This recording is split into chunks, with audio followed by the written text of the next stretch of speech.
Right, everybody, at long last, lunch break is over, and we are back for the afternoon session from the 2024 World Cup. We are moving into the North American focused WOW division. A great matchup coming your way to start between not that Nigel Peltier, an amazing player in his own right, and WGPO president and top expert, Laurie Cohen. And I am thrilled for those of you who are watching this stream and wondering, who is this guy talking? Where's Matt Canik? Matt Canik is the guy I want to listen to as he commentates the absolute best Scrabble events that are on the circuit. Matt is joining me right now for the afternoon session. Matt, welcome to the broadcast. Let's go. I'm excited to be here. Excited to watch some Scrabble today. I'm super excited to watch this matchup specifically. Nigel is someone who always shows up to these nationals and just dominates at them. I feel like he cashes. He'll be seated 30th or 40th all the time and then just cash at like every nationals he appears at. He shows up for these big events. I think a big part of the reason he's able to do that is to stay calm. Laurie is someone who's also a beast over the Scrabble board. We just saw Chloe Fatsis, the only woman in the SPC's Division 1, finish 4th. But Laurie finished 3rd back in 2010 at that time, I believe it was the NSC. She is a beast over the board. Met up with her, Jackson, and Josh in Phoenix a few years back, and Laurie swept us. She's a monster. Nigel's a monster. This is going to be a good game. Yeah, this most surprising thing is to see her spread. You can see the records right next to the nameplates. Nigel at 11-6 with a solid plus 494, but Laurie 12-5 -2, which is definitely an outlier for a player of Laurie's caliber. I think it could mean that she's converted a bunch of close games and weathered a few blowouts. And really, you're thrilled to be at 12-5 after a tournament like that. Boy, those are the fun tournaments to me, the ones where you feel like you hardly ever blow your opponent out, but you grind through a number of close games and take them away. That's what that 12-5 -2 indicates for Laurie, that she's had a lot of fun this event, but some nail-biter games. Nigel to play first, AERRSUW, WAUR, I think the very standard move here, right, Will? Yeah, that's a word that you will see early and often in your Scrabble career. The WU combination is so toxic. You can even hear it as I try to say those two letters, WU. Not very good together. So the words that do contain those letters gain outsized importance. And I definitely expect Nigel either to play this word or maybe he would consider an exchange. I think playing this is definitely superior here. Yeah, you got to play it. I think the only real thing is, how did that take a minute? Usually if you pull that word, you're just going to pull the trigger on it. It is, I think, some sort of adjective. It does not take an S. I made that mistake very early on in my Scrabble career and learned that the hard way.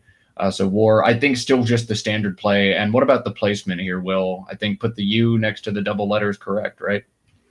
Yeah, the U is not as dangerous as a lot of the other vowels that you can place in that kind of spot. Right. Oh, there we go. I made the same mistake as usual, but I'm going to fix it very fast right here. The U next to the double letter squares, not quite so bad. You could see something like AX go down on top of that. But apart from that, there's not quite the same danger as you would get with other vowels that can accommodate the Z, the J, some of these other power tiles. So it makes a lot of sense. And over to Laurie, who has the J. Not that easy for her to work with here. In fact, it's kind of an indication that Nigel's placement was a good one. Ooh, look at this. I wondered, Matt, if she was going to hold the I back, but she does end up playing it here. It makes a lot of sense to me. Man, that's a tough turn for Laurie. She has a lot of points on the board. ETH stacking beneath war is 28 in this situation versus just 14 for Haji. ETH has the terrible IIJL leave, but this is what Laurie does. She bingos a lot against you, sort of her MO. She tends to keep bingo-prone leaves, and she is great at finding the bingos she draws. So Haji, exactly what I expect from a player like Laurie, and shirked an enormous play here for Nigel. This is the only bingo he has on the rack, 95 points, and he's picking up the time he wasted last turn on this one. That's a no-brainer play and a slam dunk for Nigel. Yeah, what a fantastic start to the game. ERS on his rack after war, he draws HK, which isn't actually that great of a combination for bingoing, but that's the power of ERS. It turns some of those more difficult, high scoring combinations of consonants into gold a lot of the time. And that's exactly what happened with Shirked. So he strikes first in a huge way here. Back over to Laurie, who has some decent bingo tiles, but marred a little bit by the duplicated L's. And of course, the 3-point M. Not sure if you see anything that much better than, I guess, something like milk or item are reasonable options, but item leaving both the L's. Yeah, Item is a killer play, 35 points with that stacking opportunity there. But LLR is a killer leave for the other reason. I don't expect we'll see Laurie play that here. Again, she prefers those flexible leaves to stay in bingo prone range. She's going to do a good job of that here. Milker is still 30 points, and Sims ahead of Item. I like this decision from her. Look at Nigel, though. Certainly, the start to the game that he loves being on the top board is to first, well, maybe not the exact start, drawing the WU combination, but then shirked and a pretty high probability bingo of neonate that he is wasting no time playing. Always nice, Matt, over the course of these long tournaments. The more moves you get that you don't have to think that much about, the better. Yeah, and it's 2 turns in a row now. Nigel has had a high scoring word that is also incredibly obvious. Sometimes Scrabble games just sort of play themselves. This seems to be an example, one of those so far. I think most players in the room would have started this game with exactly the sequence Nigel started with. But hey, you take these gifts when Scrabble gives them to you. And Laurie is not by any means out of this game yet. She has Tailfin on her rack and is going to bingo on this turn. Yeah, Tailfin on the rack, her spot for it was just blocked with neonate. But if she's patient, and I know she will be, she has really, really good competitive psychology. I don't think I've ever seen her really get flustered over the board. Yeah, bingo lurking on this board. I haven't seen it spoiled yet in the YouTube chat. Until I do, I'll give you guys a moment to spot it. There we go. I think now is okay, Matt, to let the cat out of the bag here. Yeah, the cat out of the bag. It is a rather underwhelming bingo, just 63 points, but to the E in Neonate is anti-life. That is the only bingo that plays on this turn for Laurie, and it sets up an interesting conundrum for the players on this board, a slight word knowledge check. This is a high probability 8, but do they know the back hook of an R, anti-lifer? If that's the play for Laurie here, anti-lifer is going to be in play several turns on this game. Yeah, nicely spotted. So I think she probably just saw Tailfin on the rack, looked over the board to see, do I have a place to play this? No, I don't. Then you start looking through all the open letters, and she did not let that bingo opportunity get past her. Back over to Nigel, Matt, and it looks like he's got to play with that Q. The rest of his letters are so good, but he's got to play that. He's actually got a couple options here of plays that are going to make him very happy to just drop that Q off and really have great bingo chances next turn. Again, sometimes Scrabble plays itself. This is like the easiest rack for Nigel. Okay, I'm going to keep a bunch of bingo prone stuff and score a bunch with the Q. The question is, do I play QI for 31 or QA2 for QAT for 32? This is the correct decision from him. Adding the T gives so much more stability to the cluster of EPORS. Leave the 1 point on the table. This is a great choice again from Nigel. 4 for 4 on correct moves and likely to bingo into that leave. Oh, that's interesting though. Why? Whoa. Yeah, why? Maybe one of the few things he could have drawn that makes his life a little bit more difficult. Meanwhile, Laurie with an absolutely awful replenishment after her bingo of anti-life. But, it's not like it, I definitely agree that play of just dropping the Q off right here was the play for Nigel.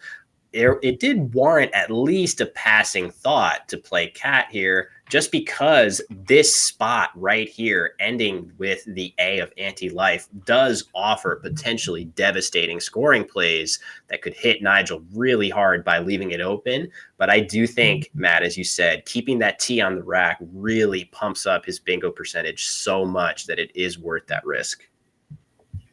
Yeah, just the extra tile there, EPO-RST, is so strong compared to EPO-RS that, you'd like to obstruct the Z opportunities for sure, but you've got to take the 31 over the 32 here, I think. Although, ironically, Nigel looks to have missed a bingo here.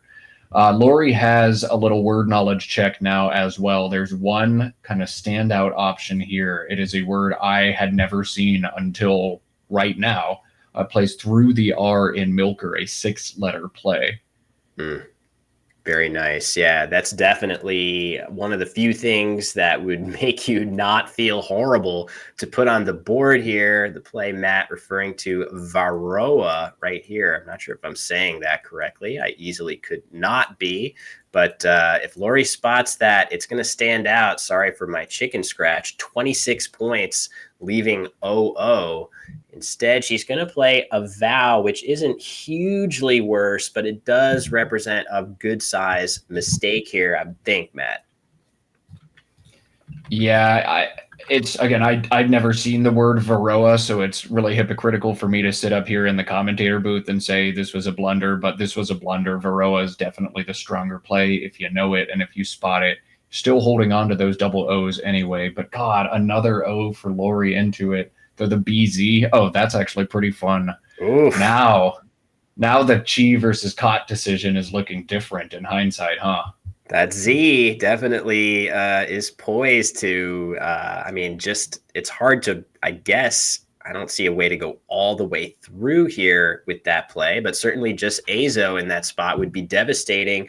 But I just wonder if Nigel is going to address it here. He's got plays with the Y that score quite well, or is he going to play shorter, hoping to get a bingo down in short order? Because he has a way to dump his Y right here.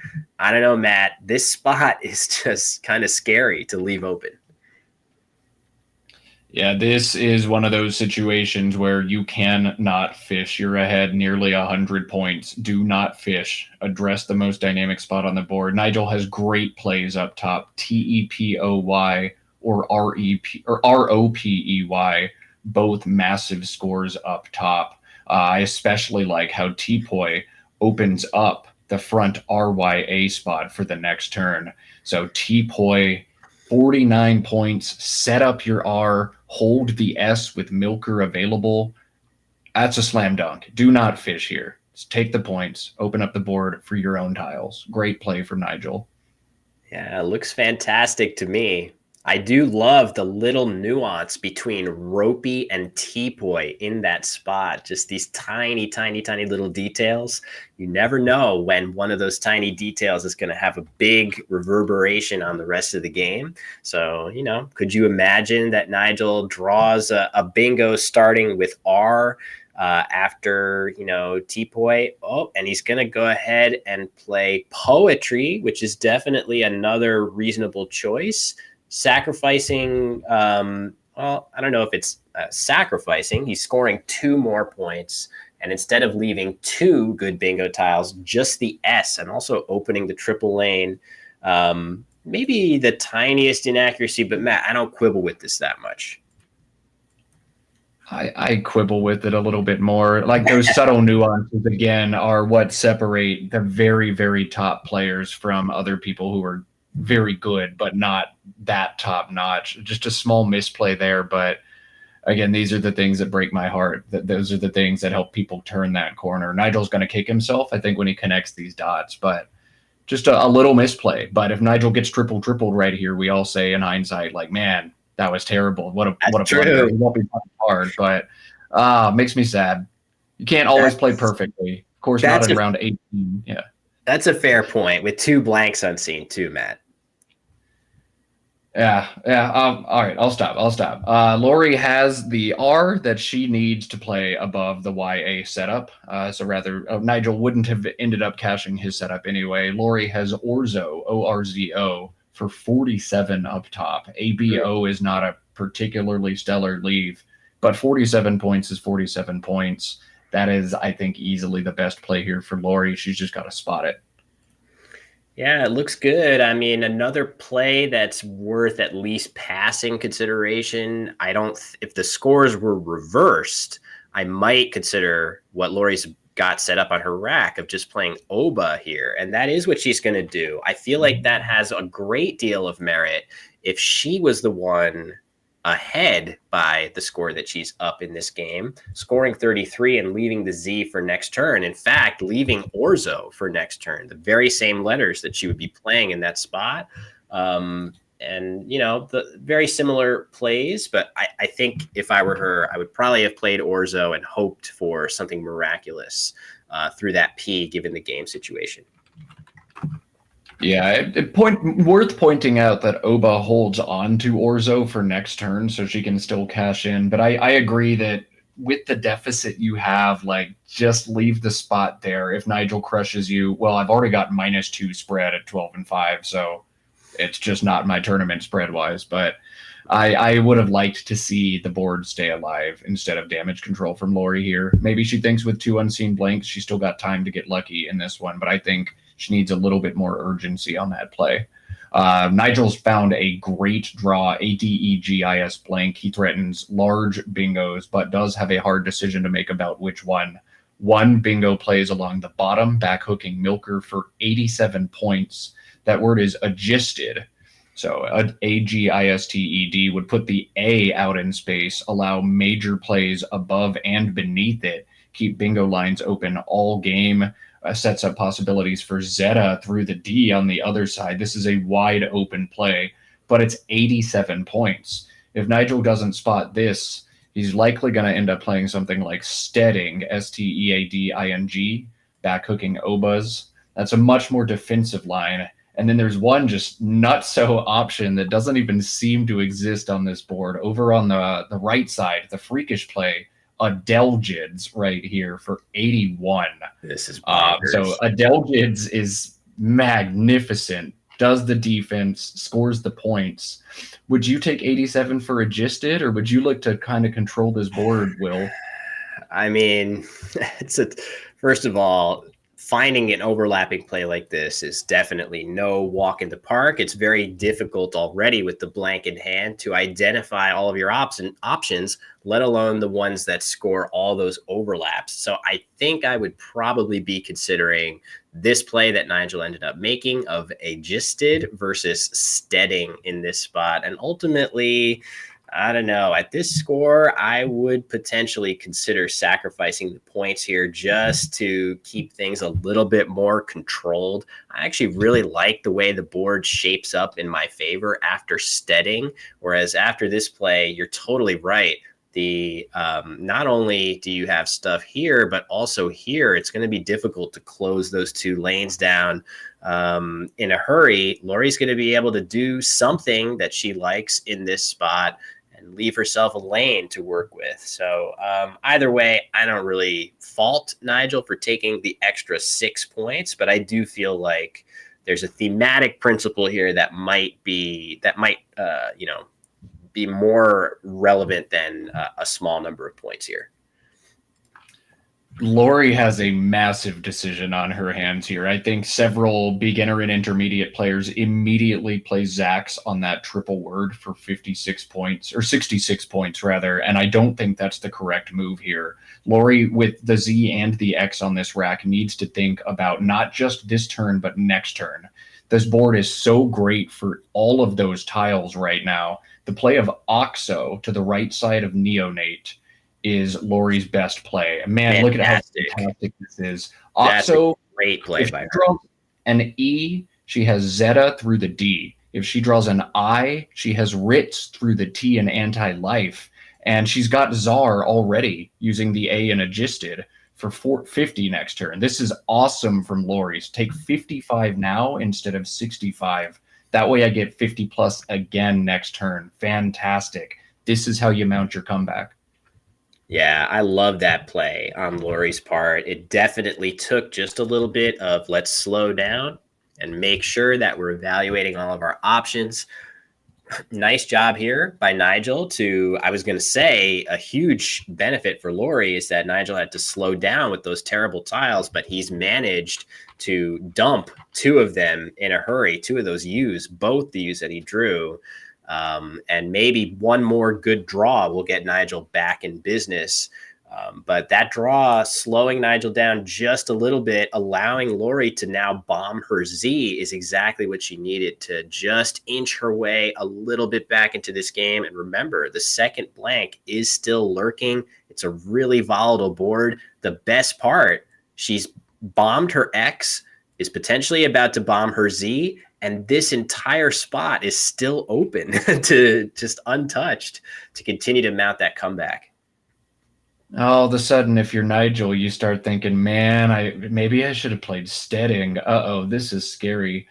So Ritz cashed in now from Laurie, 55 and then 69 on consecutive turns with the X and the Z. That is how it's done. And Laurie is now just a bingo away in this game. What a comeback.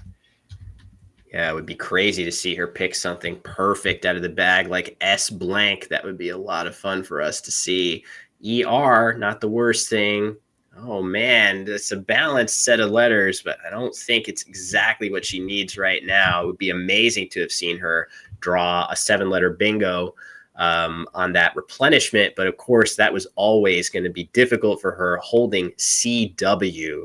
Through no fault of her own, Ritz was definitely the play she was, should have made, as was Oxo before that. But holding CW was going to make it tough for her to draw a bingo there. May I be that guy for a minute, Will?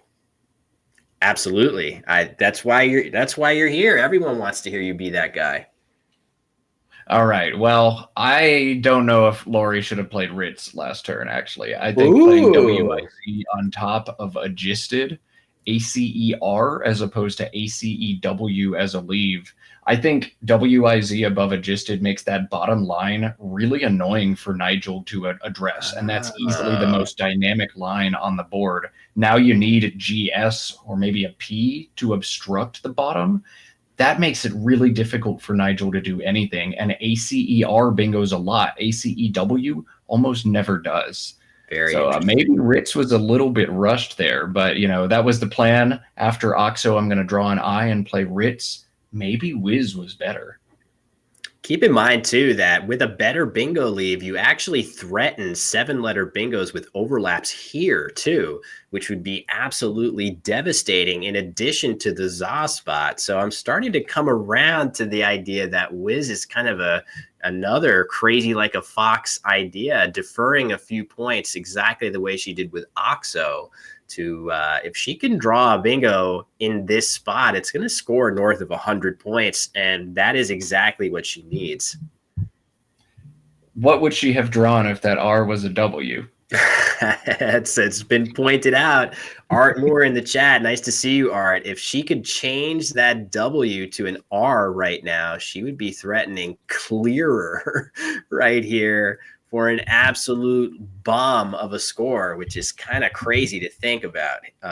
So I would have probably autopiloted Ritz there as well. And I'm not sure it doesn't have its advantages, but I do feel like Wiz would have been really exciting for us to see unfold here. She still threatens 61 in that spot. CREWEL is still 61 there, but these tantalizing what-if questions are what make Scrabble so endlessly fun and aggravating for all of us everywhere. We should probably look at Nigel's turn here. It's an important one. AEEIMNV. This board is open. His lead feels like it's evaporating. He needs to put some scoring pressure on and would like to try to address the shape of the board at least a little bit. Will, do you see plays at the bottom for Nigel that make sense to wield that V defensively? It's tricky because it looks like he has naive set up, which definitely does not accomplish that with the V. I think he's likely to, and there we go. He is going to shift his options around and maybe play one that is a little more defensive in Vimen at the base of the board. That does accomplish what you're mentioning a little bit better, Matt, with the V out in space. It doesn't do much to prevent there still being a very usable line right here after that play, but at least you don't get hit with big overlaps right here, thanks to the V. So I could see him going ahead with that play. Something you have to worry about if you're Nigel is what happens if I leave two vowels on the rack. That's where you start to consult this information. And the answer is it's not going to be as bad as it usually would be. Yeah, that's going to stack nicely with what's unseen. I always hate holding two vowels and no consonants, but if the pool looks like that, I can usually make myself pull the trigger on it. Nigel's got to feel the same way here. Oh man, I wonder which of these threats he's going to wipe out. The top right triple word opportunity, those bingos are just so devastating, but they're hard to fit. I think you do what he's doing here. You knock out the bottom line first, and then you try to thwack the other one next turn. Yeah, the bottom part of the board is a lot more flexible right now. So the odds of Laurie having something there are significantly better. But you're going to see, assuming that she sees the word cruel that many of you in the chat, and I think you were seeing that she has arranged it nearly instantly. All that's left for her now is to see the massive overlap that she'll get here. And if I'm Nigel, I'm a little incredulous that after absolutely pouring on the points from start to finish in this game, I'm somehow still at risk of losing to a big enough bingo somehow here. That's absolutely amazing on Laurie's part to claw her way back into bingo range. It's so easy to sit on the other side of the board when Laurie plays Oxo and Ritz and to say, oh my goodness, you got lucky. No, there was more than luck. That was a tactical sequence. She set that up, and I always hate when people are quick to write off things to luck that were more than luck. It was more than luck that launched Laurie back into this game. It was good strategy as well, good planning. She could get that second blank from the bag too, which could be a huge boon. Of course, there's a number of cool things that she could draw. I think ultimately there's one of the oh my gosh, the Y, the S, and the blank. That's amazing because, Matt, now Sabayans and Ritzy is going to score an absolutely gargantuan amount of points in the center of the board. I don't imagine that there are too many situations where that's getting blocked. This doesn't feel like a threat. If you're Nigel, I'm pretty sure Laurie is about to find this absolutely devastating play. I'm in shock. 115, unbelievable. Laurie is such a beast with the words. This is not one I have ever seen before. A Sabayon, of course, is a French adaptation of Zabaglione. Okay. But I bet Laurie has studied this word before. Is she going to spot the sneaky 115-point double-double and break Nigel's heart here? That would be incredible. I just can't imagine if I'm Nigel that I'm going to even think about that spot as something I have to worry about. I'm going to be looking at this as by far the most reasonable bingo lane left on the board. I'm going to be thinking about plays that I can play down here that obstruct this. And once I do, I'm going to look at the rest of the board and say, where the heck does she possibly bingo on the board after I block this area?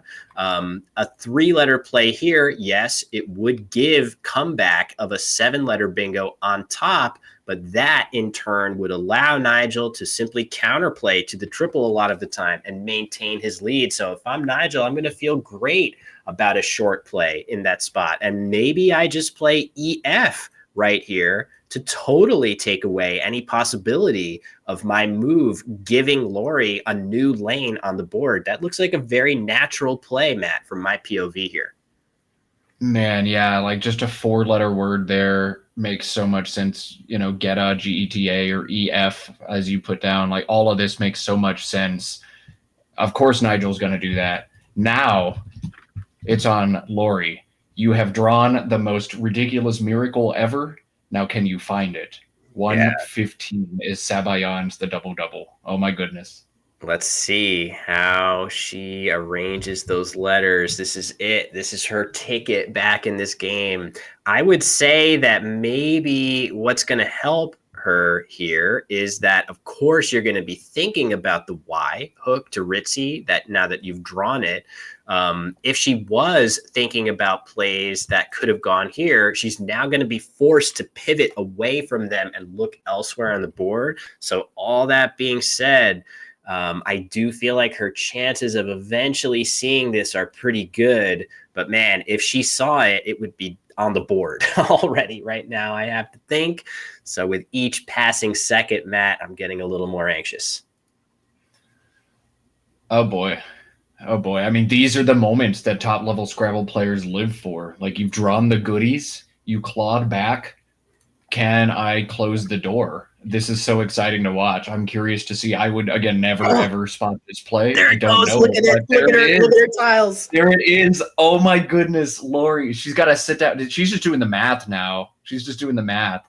She's going to play this. Unbelievable. No way she's not spotting this now. I think I just detected a little smile there from a very stoic player, normally, Laurie Cohen. If I saw this play, I might give a little smile over the board as well, even if I was locked in. So I cannot wait to see this go down. When it does, Nigel currently up in commanding fashion, but after 115 points, he's going to be trailing by 28 going into his next move with 4 in the bag.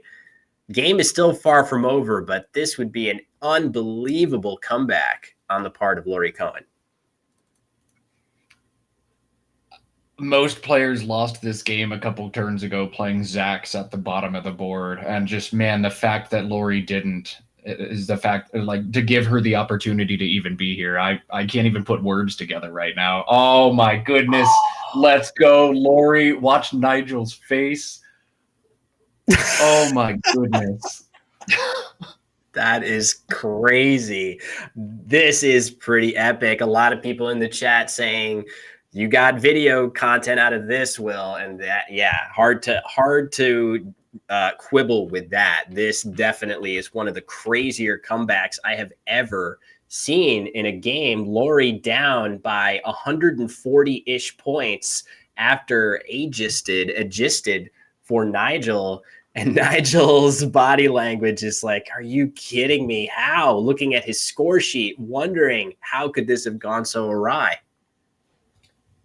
He had a decision, offense versus defense. Adjusted 87 points, steading 81. Since Nigel played adjusted, Laurie's scores have been 55, 69, 61, and 115.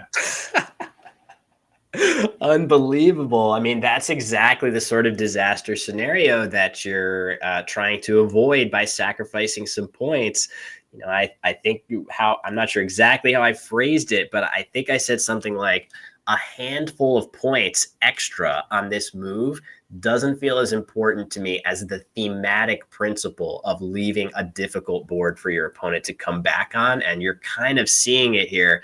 That being said, I could easily see myself playing adjusted just as Nigel did here. Things have gone totally awry for him down the stretch of the game. It took Laurie making a series of amazing moves to get back in this game. Let's not lose sight of that. But yeah, tough. It's going to be tough not to look back at that earlier bingo placement, Mac. Sorry, We still have a big game on our hands here. Nigel is not done. Nigel has to be surprised that he is suddenly losing, but I think he's still in okay shape to hang on and win this game. There are 4 tiles in the bag from his perspective, and that changes the calculus a lot here. Typically, your top plays are going to be things like Agent, Through the N, and Neonate.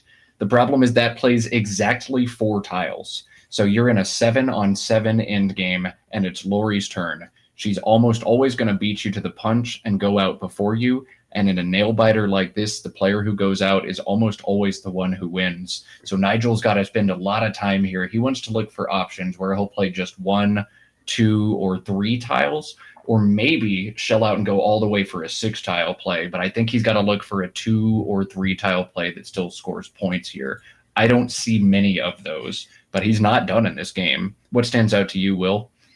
Man, I don't know. I mean, the idea of wanting to play less than 4 tiles is pretty important here because it's hard to imagine making a play that will allow Nigel to bingo in multiple spots on the board. So I think if he's using 4, he's going to give Laurie perfect knowledge. Oh, has Nigel decided that he's going to challenge Sabayans? It looks like maybe he held it. I think he did hold it because Laurie didn't immediately draw her tiles. After some time elapsed, you're allowed to draw what's called a courtesy draw. So the player that's being held can start to think about their next move. But Nigel may have assessed that his winning chances were less than he would have wanted, and he just could not place this word. If he had any doubt in this being valid and 115-point bingo, you kind of have to challenge, but it's going to come back good, which is another huge stroke of, I guess, luck and good fortune for Laurie, Matt. This is unbelievable. This is unbelievable. I don't have words. Just incredible.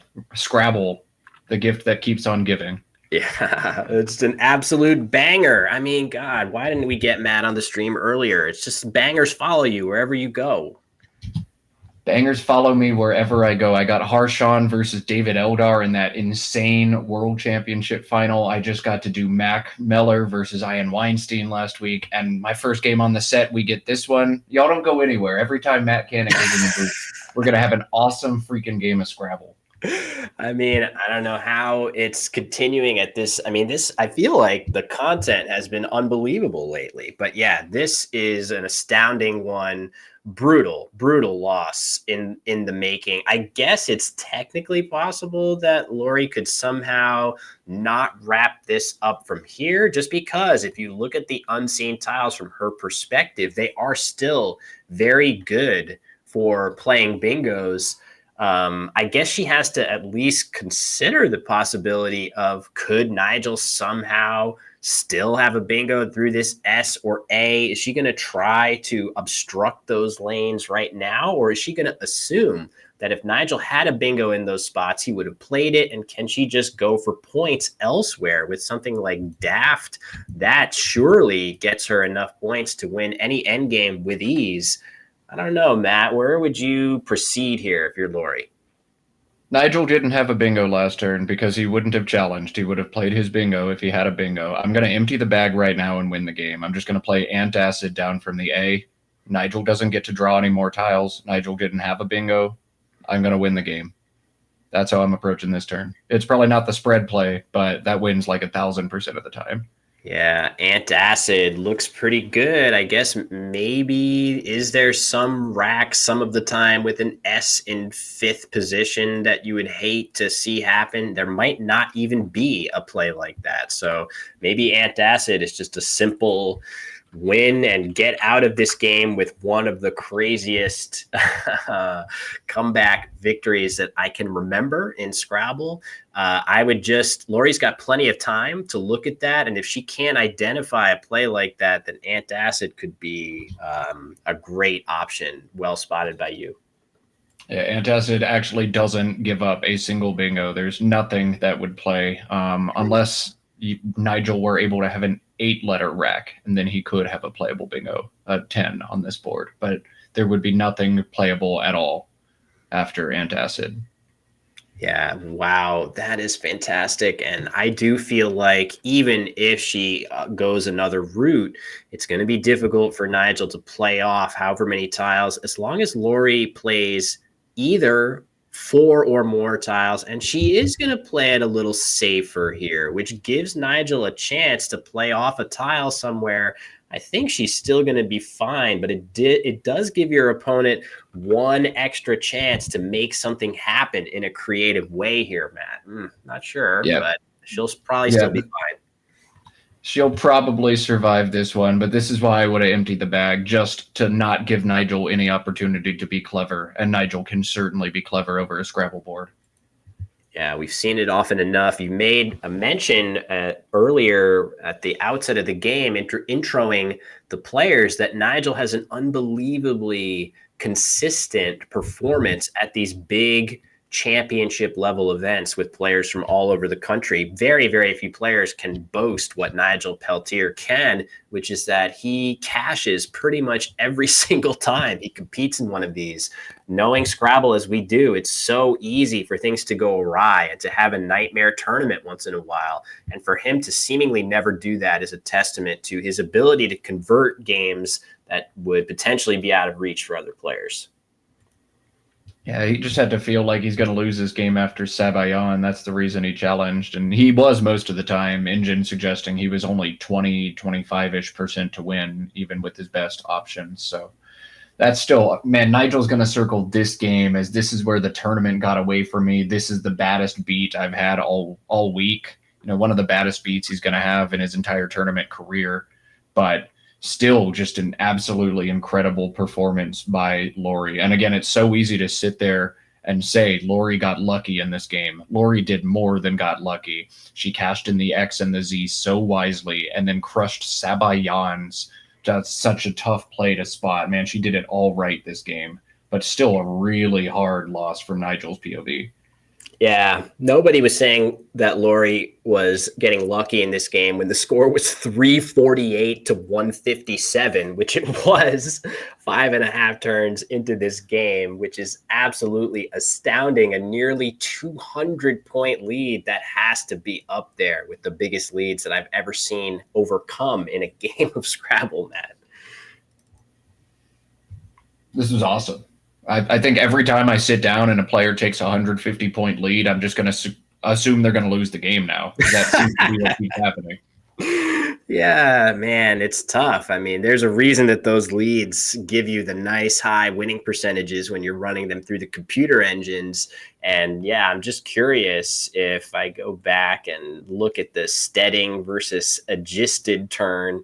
Yep, sure enough, the computer engine says that Nigel's winning percentage there is 99.8% after that play. So we are firmly into the sub 1% range. And yeah, now Nigel is just faced with a brutal situation. I can't even really see what he is supposed to do. Maybe he can try to fish for a 9-letter word that I'm not seeing from OP or something like this on the board. It's pretty rough. I'm not sure if anybody in the chat sees anything that they like here, or Matt, if you can spot anything that would give Nigel some hope. I mean, like fishing for bootlegged maybe, but I think he's just too far off of that. That's about the only Hail Mary you can throw out here, and it's not quite there because he lost the turn. I'm not seeing TE or anything else. I just don't see anything to fish for here. I think he's sunk, but he's got 2 minutes to look for other Hail Mary options. Anything you see? Not really. I'm just wondering if there's a 9 that I don't know that you could fish for here. I really can't see a way to make this happen.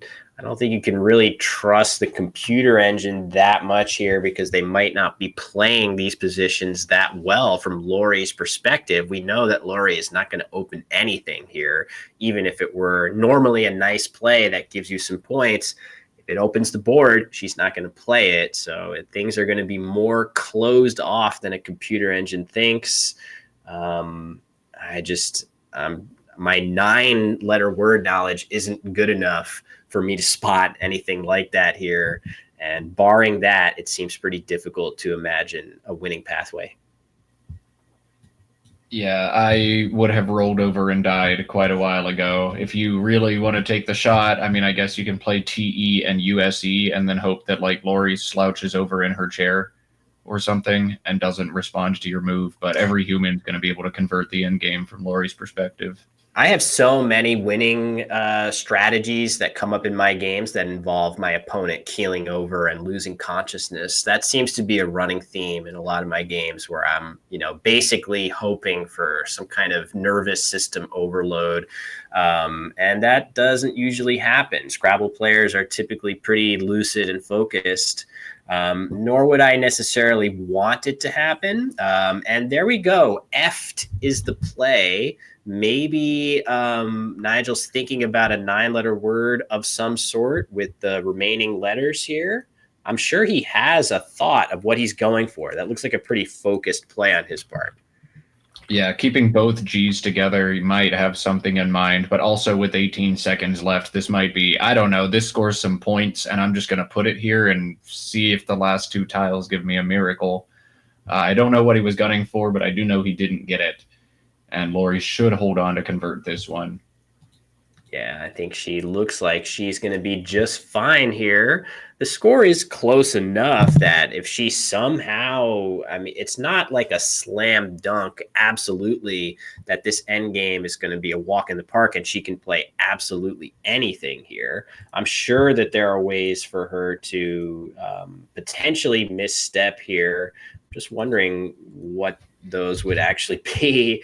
I'm sure the sequences end up being pretty difficult. Oh, you know what she has to worry about here? Maybe if she just plays things willy-nilly without paying proper attention, maybe she runs the risk of getting C stuck here. She has to be careful of that. And maybe that's something that she could slip up and do. Potentially, yeah. I think just Nigel probably threatens high scoring weird out in twos. That's the scariest way she loses. She has to make sure she doesn't get C stuck, but she needs to put some points on the board now too.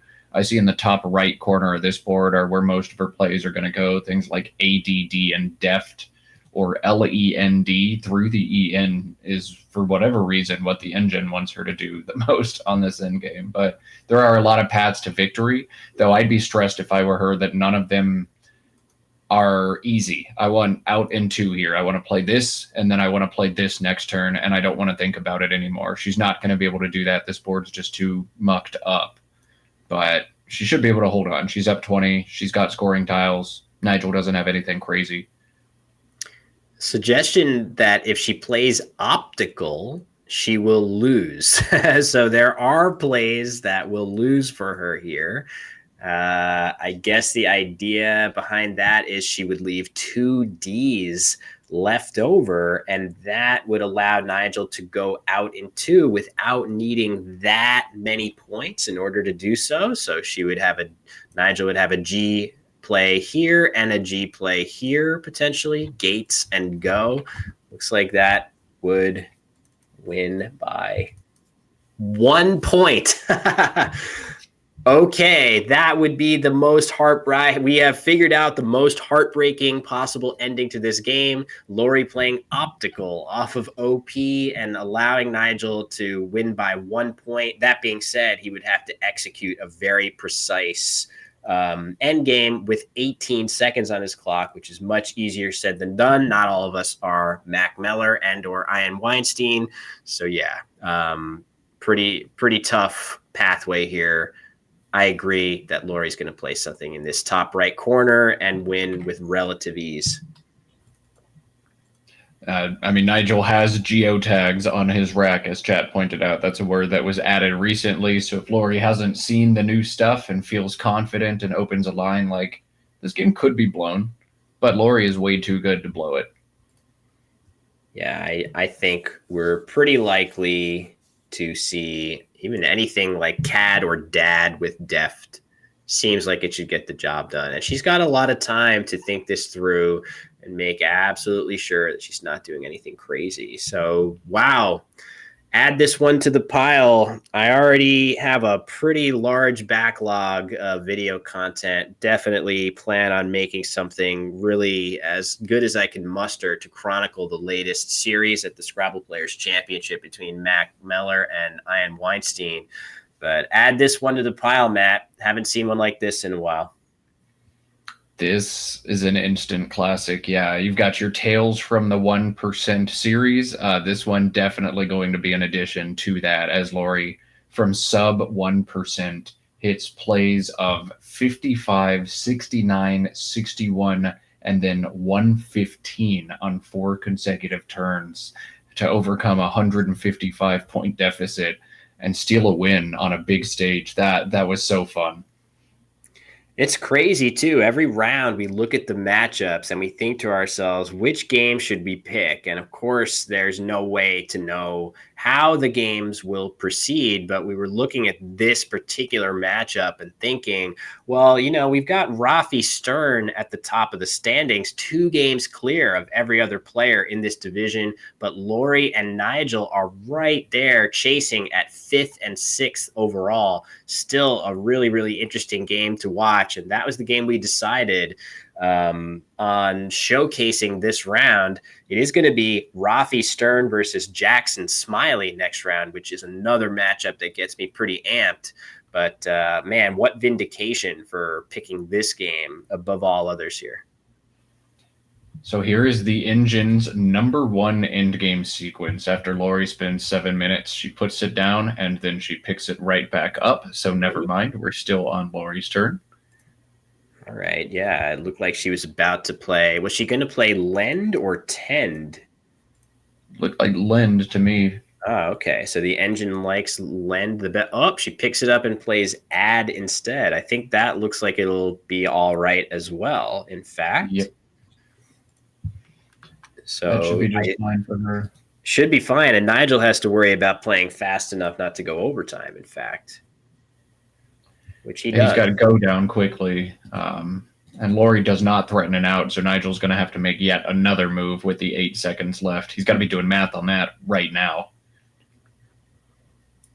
So Laurie without an outplay here, but now is where something like Optic would be okay. I think what I would be thinking if I was Laurie is, if I'm considering playing Optic, am I not thinking about some extension play that could devastate me here, like Optic 8 or something like that? Optic Gates, Optic Stage. What could I possibly be giving up that would make me feel absolutely horrible to have thrown this game away? Ultimately, I think she probably will say that Optic is perfectly safe to play, which it is, and it is her best play here as well, getting rid of a bunch of those heavier tiles from the rack. Well, the C, really. Optic is actually her only win here. Is that true? Wow, that's not what I'm seeing. Oh, no, I'm sorry. I've got her down 2. I put the S in the wrong spot. Okay. Sick wins by 2. Wow, okay. Optic is, at least what I'm seeing, to be her best play. So I think she's likely to play it. But yeah, let's see. Oh, dangerously close to being L stuck. That's kind of interesting too. Where do you play off your L? You've got a couple places, 1, 2, but other than that, she could be in some trouble. She's going to go ahead and play Optic. This will be just fine. There is a third spot, ALL, at the top of this board. This gives Nigel goes overtime. He flips the tile over. Choke. But he was not going to win even with Sage. Yeah, that wasn't the decider, but it definitely, you hate to lose the extra time, but now that he's gone over, you might as well give it a better think, which is what he is doing. Sage is still the play that he should make here, right in that spot where I think he was getting set to do that. I think he's going to come around back to doing it, and that's going to put the finishing touches. Let me give Laurie her points here. She's up to 494 after Optic. Sage is going to get 20 more for Nigel when he plays it. I'm not sure why that score is not updating for you all. Let me give it one more go. All right, there we go. Sage it is. Look at this. Look at the final score of this game, Matt. Insane. Man, yeah, for NWL, we're going to end up at, depending on where she goes out, probably 485 to 499, 501, I think, right? Oh, my God. 485, 501. Let's hear what they have to say, man. Crazy. Yeah, let's cut. I had to, I thought maybe I dreamed that word. That was amazing shit. Wow. So wait, what did I get? I got 4, 3, 4, 5, 499, 2, 501.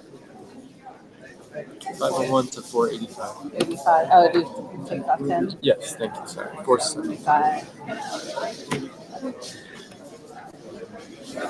Nice. Who would have thunk it?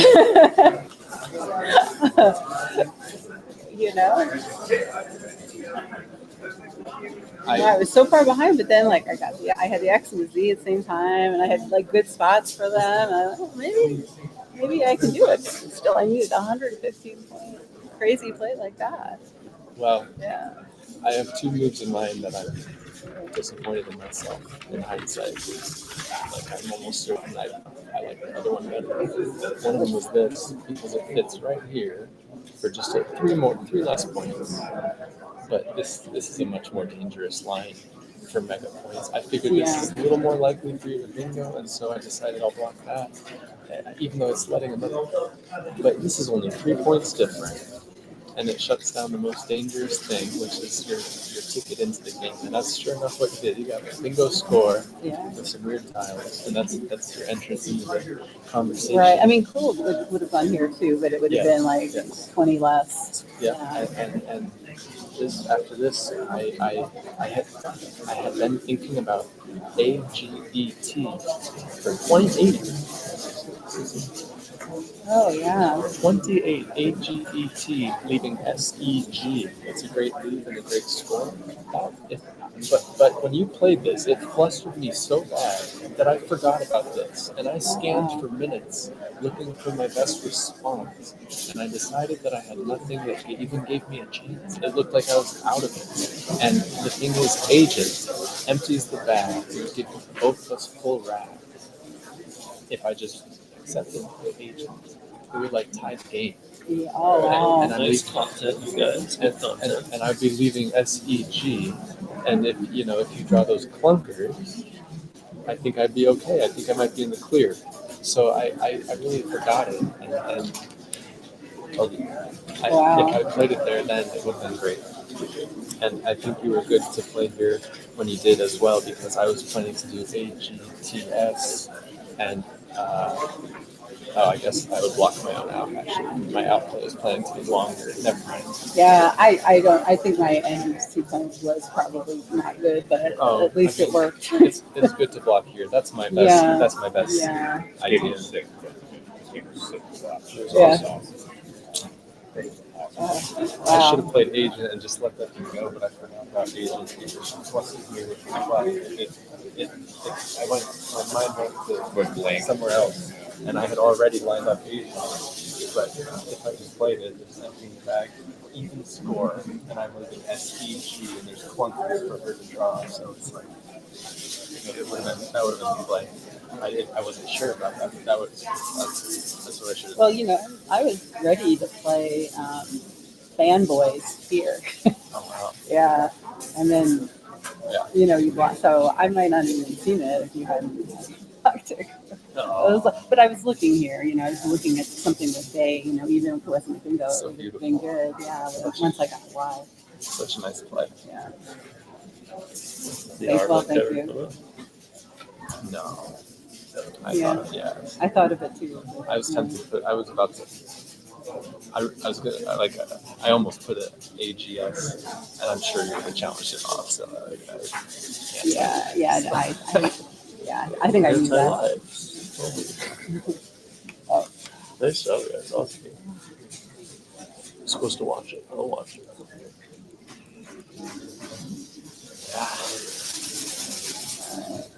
All right. Well, it looks like we got the full post game discussion from those two there, Matt. Just a crazy. I mean, everything was crazy about this game, but one extra observation from Laurie is she might have just played Fanboys at the base of the board right here. If Nigel hadn't played EF to block it, his block forced her to consider more creative options. That kind of hurts to hear if you're Nigel. Yeah, you think you're blocking the bingo, and you do block the bingo, but you don't block the sneak attack 115 pointer, the almost impossible to hit line right there. That's incredible stuff that Laurie drew it, that she found it. The Scrabble gods have been so nice to us, giving us incredible games on stream. That's an instant classic.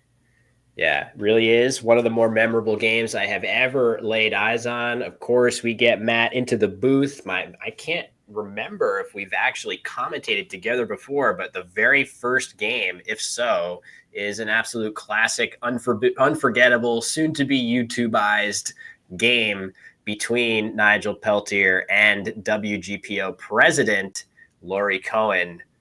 An amazing game for us to witness here.